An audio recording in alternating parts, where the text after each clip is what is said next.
Welcome back to another episode of What's Up Nominee of the Week. And this week we have the honor of nominating my buddy Spencer. He is the owner of Spotlight Bow Fishing, and what is your rap name? Camo Cali. Camo Cali. He's a internet sensation right now. So yeah, that's what I want to talk to you about, man. How long have you, let's start off, how long have you been rapping? Oh, we're starting off with that? Okay. Yeah, let's start off with that. Oh man, really, I only got kind of serious about it a few months ago, and I'm still not that serious. Things are just falling in place for me. I posted a few videos maybe 4 years ago rapping on my phone. I think I was at work or something, and they took off. But then I was kind of embarrassed. I'm like, I don't want, friends, family and stuff, coworkers to like hear me saying all this stuff or whatever. Yeah. Rapping, just thought it was kind of lame.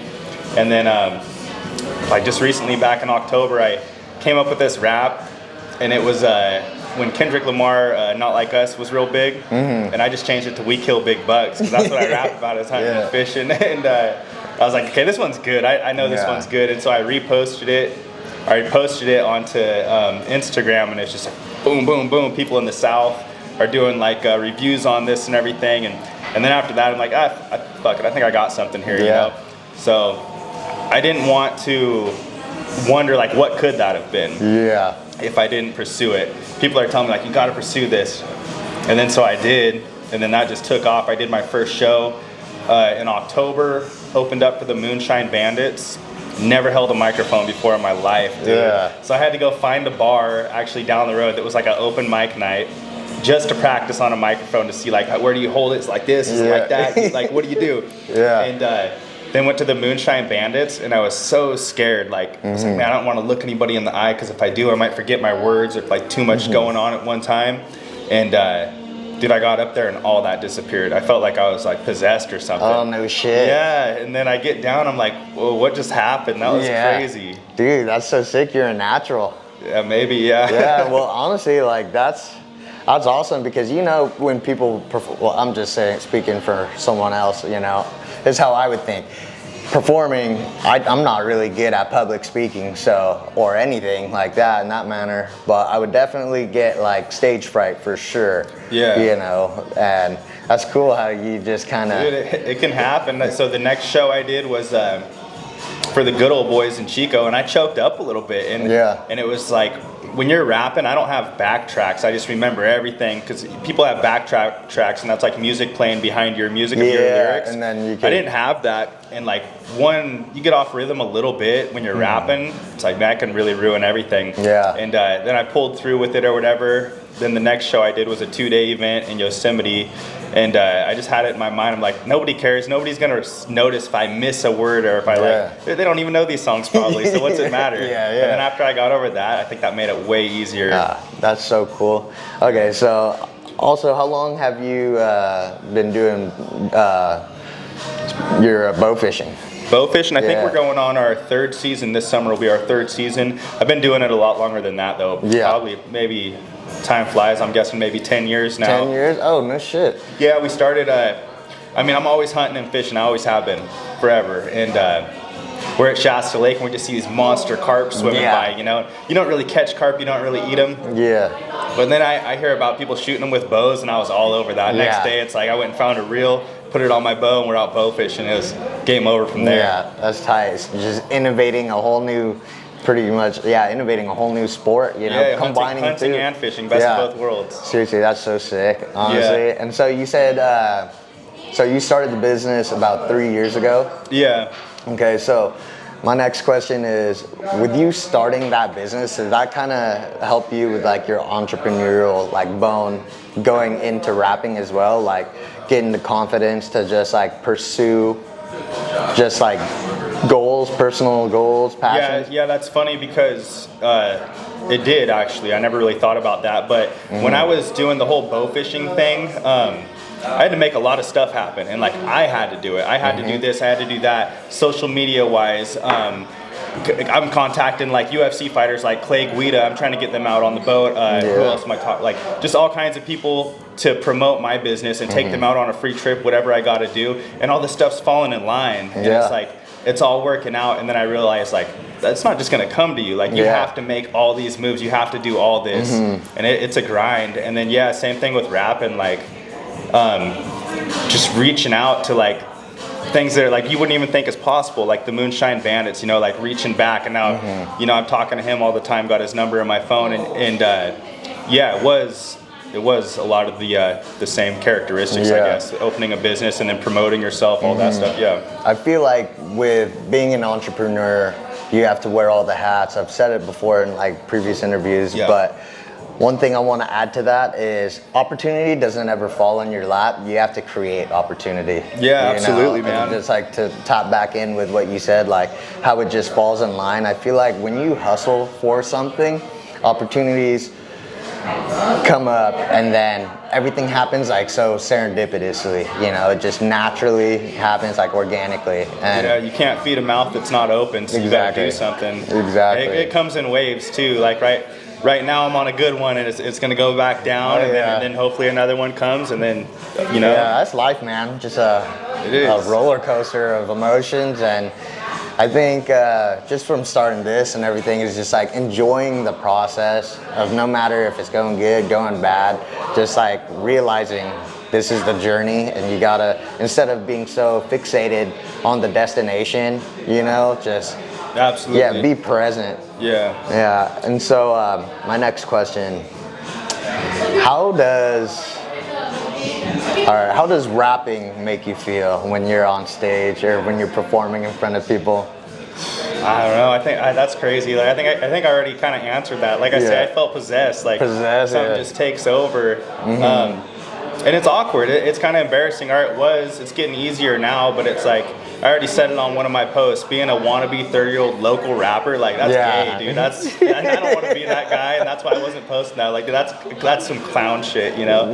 But now it's working out, so you got to run with it. Yeah, straight up. I said it in one of my posts, like one of my motivational videos. It's like, whether you're doing good or bad, people are gonna have some shit to say. You know, like it's inevitable. So like, as long as you're doing what you love, then go for it. The last music video I did, and only like a small part of this was my music video. It was like another country rap group. So we were in Yosemite.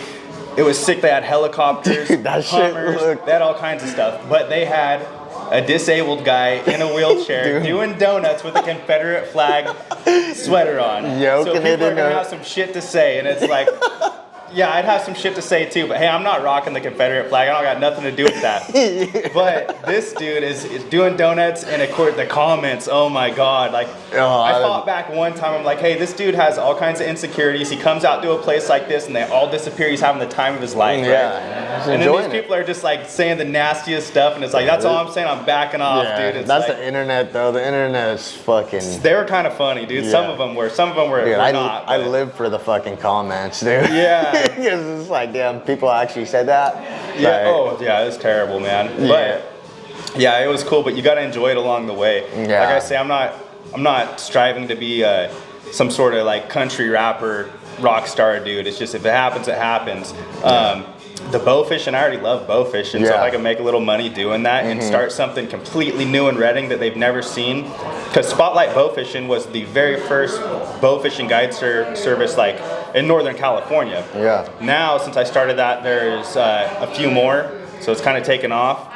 And that's cool. That's a good thing. You know, I'm not too sour about other people doing it. Is what it is. I started something cool and it's working. So I feel like just with everything, people are gonna either try to copy or like re-innovate, you know, and that's just kind of the way business goes with everything. It's like, dude, if you can do anything that some redneck type fun shit, like if I could be a frog gigging guide or something, I had a good pond for that, I would be. I love that. So it's like, then somebody else is gonna see that, like, oh, we like to gig frogs out at night, we like to shoot fish, and you can make money doing it, let's do it. So that'd be sick. Nothing wrong with it. Okay, so my next question for you is, where do you see Spotlight Bow Fishing in the future, and then where do you see your rapping career going? I have an unforeseeable future with the rapping thing. That's just wherever it goes. Like, a huge opportunity just happened that we were talking about. Like, that's huge, and that might be the peak of it right there. It's like, you know? Yeah. Who knows, dude? The bow fishing thing, I think that I'd like to hire somebody else to do it for me, and then I just kind of do it whenever I want to do it. Yeah. So that way it's more of like a passive income. I got somebody, I mean, it's still going to cost me money to do it, but somebody else is kind of running the show, so I'm not shooting every weekend in the ass, because I love whitewater kayaking, hunting, fishing, camping, like just going out and having a good time. Yeah. And when I'm doing the bow fishing, it's all at night. I got a regular job. I work on a mine, so it's like I work 4 10s, which is a good schedule. Right now, I got 3 jobs. Yeah, exactly. Doing the wrap thing is one, and then the bow fishing. I got a bunch of shows booked this summer already. That's what we're at. Yeah, I want to hire somebody else to do the bow fishing because I get so busy, and I'm up all night doing that. It's a nighttime thing. So I'll meet people at the lake about a half hour before the sun goes down. I'll show them how the bows work.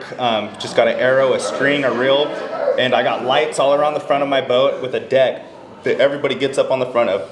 And then we just troll around and we see fish. You gotta aim low because the refraction of the water and shoot the fish. That's so sick. Yeah, and it goes all night, so it kind of like it can, you know, shoot a weekend in the ass pretty easily by booking clients, which is not a big deal. It's fun, and I love to do it. Yeah, that's so cool.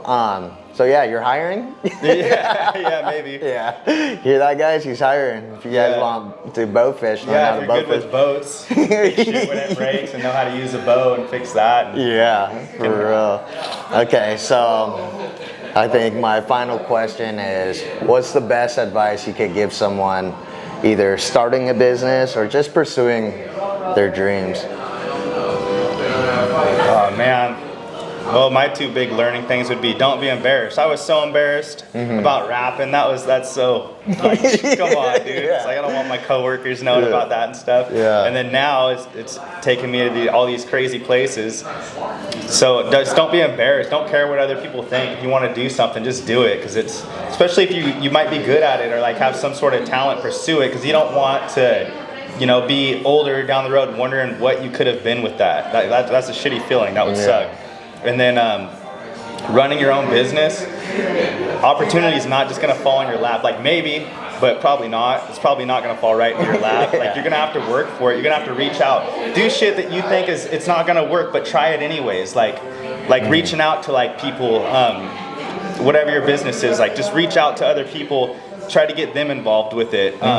Popular people, so to speak, like I was saying, like UFC fighters. Like I play Guida, he hunts and he fishes, so I'm like, oh, that dude would probably want to come out on a bow fishing trip. Never did. He was supposed to. We talked about it. He posted my business. Good enough for me. That's a win, because I almost didn't even do it. So yeah, just don't be scared. Reach out there and go for the crazy shit. Yeah, you have to. Don't be scared. Well, that's awesome. That's awesome advice. Well, thank you again for doing this with me, thanks, dude. man. Dude, right on.